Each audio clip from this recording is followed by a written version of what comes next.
आम परिवार 36 जन मेंबर थे। 36 जन मेंबर भितर आम 5 जन बंचीचु।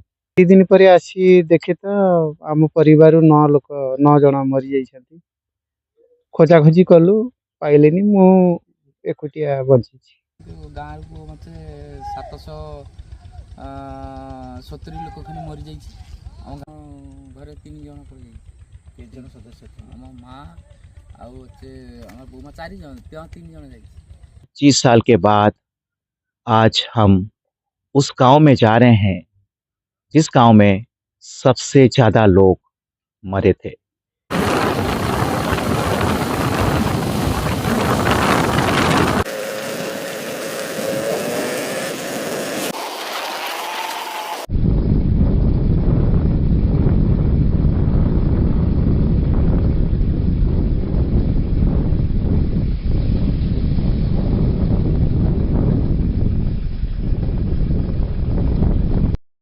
25 साल के बाद हम दहीबर जा रहे हैं। दहीबर जगतसिंहपुर जिले का एक छोटा सा गांव है जो एरसमा ब्लॉक में आता है। दहीबर के बारे में आप कम सुने होंगे। ऐसे भी राष्ट्रीय मीडिया में उड़ीसा के बारे में कम रिपोर्ट होती है। 99 में आए सुपर साइक्लोन में सबसे ज़्यादा लोग दहीबर गांव से मरे थे। साइक्लोन ने कई परिवार को साफ कर दिया था। हमारा मकसद दहीबर के दर्द को जिंदा करना नहीं है। हम ये दिखाना चाहते हैं कि 25 साल के बाद दहीबर में क्या कुछ बदला है। क्या आज भी लोग वहाँ सुरक्षित हैं? अगर आज साइक्लोन आता है तो क्या लोग अपने आप को बचा सकते हैं? इन सवालों को साथ लेकर हम आगे बढ़ते गए। दहीबर आप 2 मार्ग से पहुंच सकते हैं। एक नदी के मार्ग से जहां आपको नौका से जाना पड़ेगा, दूसरा कच्चे रास्ते से जहां थोड़ा ज़्यादा समय लगता है। हम कच्चे रास्ते से निकलने का तय किया। हमारा मकसद था दहीबर के आसपास के गांव को समझना, एरसमा ब्लॉक को समझना। 25 साल में क्या कुछ बदला है उसे देखना। हमें रास्ते के किनारे कोई ज़्यादा घर नहीं दिखा। खाली सड़क ने हमारे मन में कई नए सवाल खड़े कर दिए। कहीं ऐसा तो नहीं लोग गांव छोड़कर चले गए हैं? सुपर साइक्लोन के बाद अपना गांव लौटना नहीं चाहते हैं? बीच बीच में कुछ गांव तो दिखे, लेकिन घर कम था। दहीबर पहुंचने से पहले हमें जटाधरी नदी का सामना करना पड़ा। ये वही नदी है जिसकी वजह से दहीबर और आसपास के गांव पूरी तरह बर्बाद हो गए थे। सुपर साइक्लोन के दौरान इसी नदी में करीब 30 फीट की ऊंचाई से पानी आ गया था। तेज हवा की वजह से समुद्र का पानी नदी में घुस गया और नदी का पानी लोगों के घर में। रात का समय था, लोग अपने घर में सो रहे थे। भागने के लिए लोगों के पास समय नहीं था। कई परिवार दोबारा उठ नहीं पाए, पानी ने बर्बाद कर दिया। कुछ लोग बच तो गए, लेकिन आज भी उस दर्द को लेकर जी रहे हैं। दहीबर गांव में रविंद्रनाथ मंडल जी से मुलाकात हुई। उनकी कहानी सुनकर हम हिल गए। रविंद्र जी के परिवार में 36 सदस्य थे, सिर्फ 5 सदस्य बचे हैं। साइक्लोन ने 31 सदस्य को अपने साथ ले गया। आज भी जब साइक्लोन आता है, रविंद्र जी डर जाते हैं। अपने परिवार की तरफ देखते हैं। पिछली बात उन्हें परेशान करती है। जन मेंबर भितर आम 5 जन बंचीचु। केमिति बंचीचु ना किए गछ डाल धरिकी कोटी भासी जाई लागिकी एमती 5टी मेंबर आम बंचीचु। 36 ରୁ 5 जन मेंबर आम बंचीचु। समय 20 से 25 फीट की ऊंचाई से पानी आ गया। बारिश हो रही थी, हवा बहुत तेज बह रहा था, तो इन लोग अपने आप को बचा नहीं पाए। उनके परिवार से 36 सदस्य थे, 36 में से 31 सदस्य चले गए, पानी में विलीन हो गए। और ये सिर्फ 5 जो सदस्य हैं अभी बच्चे हैं, और वो याद करते हुए आज भी ये भावुक हो जाते हैं जब सोचते हैं कि परिवार में 31 सदस्य उस समय किस तरह इनकी आंखों के सामने गायब हो गए। हाँ, पूर्ण करना। ମୋ ନାଁ ସତ୍ୟନାରାୟଣ ଗିରି। सत्यनारायण जी अब अपने परिवार में अकेले सदस्य हैं। କାମ କରିବାକୁ କେନ୍ଦ୍ରାପଡ଼ା। साइक्लोन ने उनके पूरी परिवार को अपने साथ ले गया। सत्यनारायण जी घर में नहीं थे, काम करने के लिए पास के जिले में गए थे। ଖୋଜାଖୋଜି କଲୁ ପାଇଲେନି। जब साइक्लोन रुक गया तो चलकर अपने परिवार को ढूंढने गांव की तरफ लौटे, लेकिन घर में कोई नहीं था।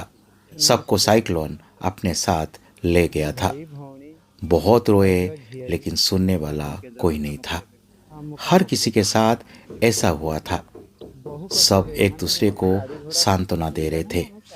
आज भी पुरानी बात याद करके सत्यनारायण जी भावुक हो जाते हैं। ଚାଲି ଚାଲିକା ବହୁ କଷ୍ଟରେ ରାସ୍ତାରେ ଡାଳ ଫାଳ ପଡ଼ିଛି, କୋଉଠି ଘାଇ ହେଇଯାଇଛି, ଶବ ଚାରିଆଡ଼େ ଶବମୟ, ସବୁକୁ ଆଡ଼େଇ ଆଡ଼େଇ ଆମେ ଆସିଛୁ। ଆସି ଦେଖେ ତ ଆଡ଼େ ନାହିଁ ସଫା। घर को चिन्ह पाइले निज घर को? ଘର କିଛି ନାହିଁ, ଟୋଟାଲ ମାନେ ଚାଳ ଘର ଥିଲା, ସେ ଟୋଟାଲ ପୁରା ଲୀନ ହେଇଯାଇଛି। ଗଛ ବୃକ୍ଷ ସବୁ ଭାଙ୍ଗି ସେ ଘରର ମାନେ ସେ ଢିଅର ଅବସ୍ଥା ନାହିଁ। ଘର ଫର ଭାସି तापरे अपन अपन कोठा घर कले। ତାପରେ ଆସ୍ତେ ଆସ୍ତେ ସରକାରଙ୍କ ଦାନରେ ଆମେ ଆସ୍ତେ ଆସ୍ତେ ଟିକେ ଘର କରିଛୁ। ବାଟର କିଛି କମ୍ୟୁନିକେସନ ନାହିଁ, ଏଇ ବାଟ ଆସ୍ତେ ଆସ୍ତେ ଚାଲିଛି, ଆମେ ସେଇ ଇଏରେ ବଞ୍ଚିଛୁ ଆଉ।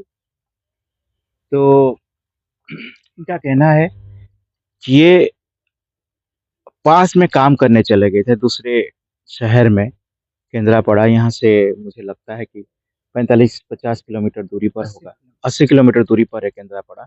वहाँ ये काम करने चले गए थे, और तब साइक्लोन आया। जब 2 दिन के बाद ये लौटे तो इनके परिवार से कोई नहीं बचा था। सबका देहांत हो चुका था, सब साइक्लोन में मर चुके थे, और ये अपने घर को पहचान नहीं पाए। बहुत मेहनत करने के बाद वो अपने गांव में आकर पहुंचे, और जब अपने घर देखे तो पता चला कि घर में कोई नहीं बचा है।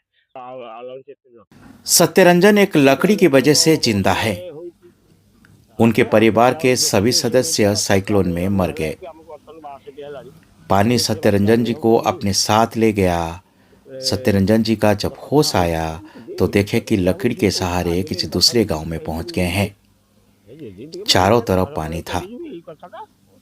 गांव सब पानी में विलय हो चुके थे।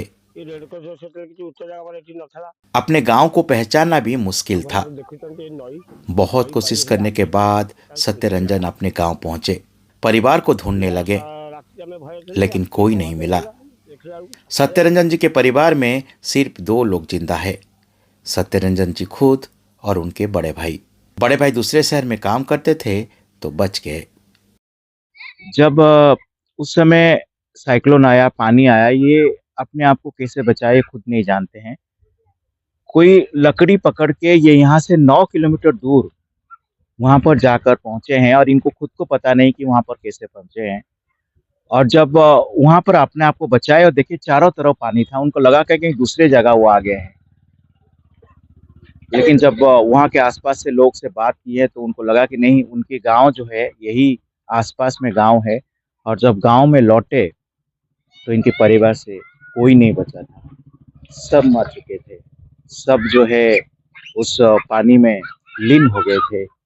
ये अकेले अपने परिवार से, और इनके बड़े भाई जो बाहर काम करते हैं वो बच्चे हैं, और इनके परिवार में सब कुछ उस बात्या में जा चुके हैं।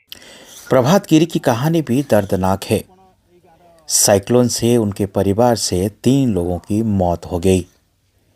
एक इमली पेड़ ने प्रभात जी का हिफाजत की। प्रभात जी का मिट्टी का घर था।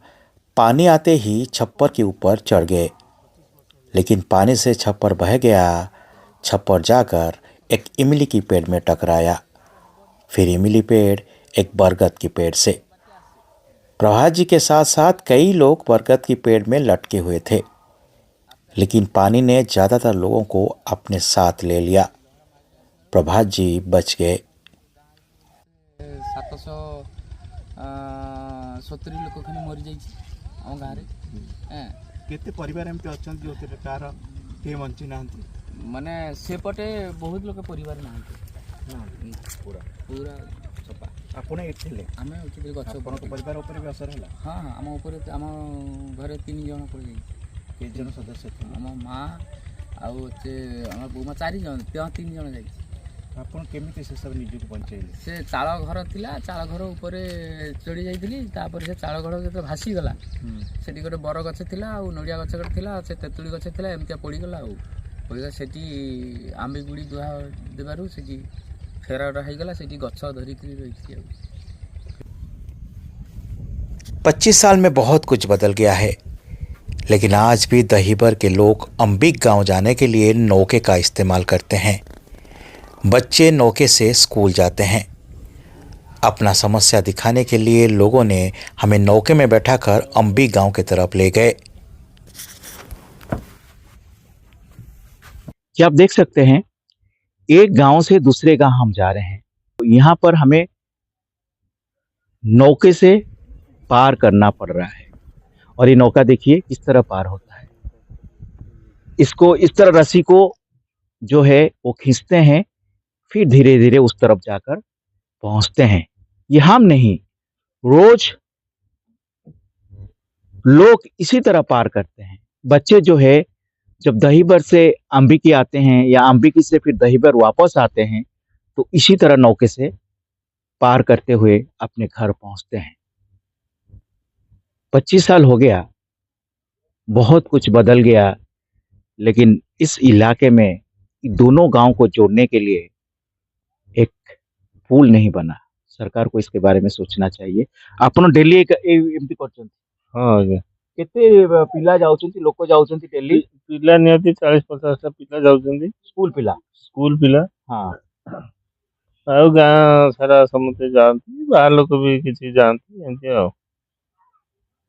ଗାଁ ପିଲା ବାହାର ଲୋକ ସବୁ ଯାଆନ୍ତି? ହଁ, କେତେ ଟୋଟାଲ ମିଲା କି କେତେ ଯାଉଥିବେ? ମିନିମମ୍ 200-300 ଲୋକ ଭିତରେ ହବ ଏମିତି ଆଉ, ଦିନମାନରେ ଆଉ। ହଁ, ଡେଲି ଆଉ। ନହେଲେ ଡଙ୍ଗା ନହେଲେ ଯାଇପାରିବେ? ନାଇଁ, ଯାଇପାରିବେନି, କେମିତି ଯିବେ? ପବନ ଫବନ ହେଲା, ବର୍ଷା ହେଲା? ପବନ ହେଲେ, ପବନ କମିଲେ ଯିବେ। ଅମ୍ବିକି ହଉଛି ଆମର ମୁଖ୍ୟ ବଜାରଠୁ ଆରମ୍ଭ କରି ବସଷ୍ଟାଣ୍ଡ, ସ୍କୁଲ ସବୁ କିଛି ଆମର ଆମ୍ବିକି। ତେଣୁ ଆମର ପିଲା ଛୁଆ ରାତି ପାଇଲେ ଯୋଉ ପାଠ ପଢିବାକୁ ଯିବେ ସେମାନେ ବି ଆମ୍ବିକି, ବଜାର ଆମ୍ବିକି, କୌଣସି ଡାକ୍ତରୀ ଔଷଧ ପତ୍ର ହଉ ସବୁ କିଛି ଆମ୍ବିକି। ତେଣୁ ଆମେ ଆମ୍ବିକି ଉପରେ ସବୁବେଳେ ନିର୍ଭର କରି ଚଳୁ। ତେଣୁ ଏଠି କୌଣସି ପୋଲ ଏପର୍ଯ୍ୟନ୍ତ ହେଇନି। ପିଲା ଛୁଆ ବି ସବୁ ସ୍କୁଲ ଯାଉଛନ୍ତି? ଏଇ ଝଡ଼ ପବନ ଯାହା ହଉ ପଛେ ଏଇ ଡଙ୍ଗାରେ ଯିବାକୁ ପଡିବ, ନହେଲେ ଆଉ ବାଟ ନାହିଁ। ବର୍ଷା ହେଲା, ବର୍ଷା ହେଲେ ବି ସେଇ ଛତା। ଦେଖନ୍ତୁ ଆଜ୍ଞା, ଯଦି ବର୍ଷା ହେଲା, ପିଲା ସ୍କୁଲ ଧର ଛୁଟି ହେଇଗଲେ, ସଞ୍ଜ ହେଇଗଲା, ମେଘ ପବନ ଲାଗିଲା, ଦରକାର ପଡିଲେ ପିଲାମାନେ ଆମ୍ବିକିରେ ରହିଯାଆନ୍ତି। ବର୍ଷା ଆମେ କମିଲେ ବର୍ଷା କମିଲେ ଆଣିବାକୁ ପଡିବ। ଆଚ୍ଛା, ଆଉ କିଛି ଉପାୟ ନାହିଁ? ଆଉ କିଛି ନହେଲେ ବୁଲିକି ଯିବେ? ବୁଲିକି ଏତେ ବାଟ କଣ ଯାଇକି ବୁଲିକି କେତେ ଆଣିବା? କିଲୋମିଟର ଆପଣ ଯଦି ଆମେ ଯଦି ରାଉଣ୍ଡ ରେ ବୁଲିବୁ ହାରାହାରି 20ରୁ 22 କିଲୋମିଟର ବାଟ ହବ। ସେଥିପାଇଁ ଆପଣ ମାନେ ଏ ନୌକାରେ ପାରି ହବ। हमारे सूट खत्म होते होते शाम हो गया। हर किसी कहानी ने हमें झकझोर दिया था। कितने दर्द लेकर दहीबर के लोग जी रहे हैं। ये वही नदी है जिसे दहीबर के लोग माँ की तरह पूजा करते हैं। उसी माँ ने अपनी गोद में कितने लोगों को संभाली।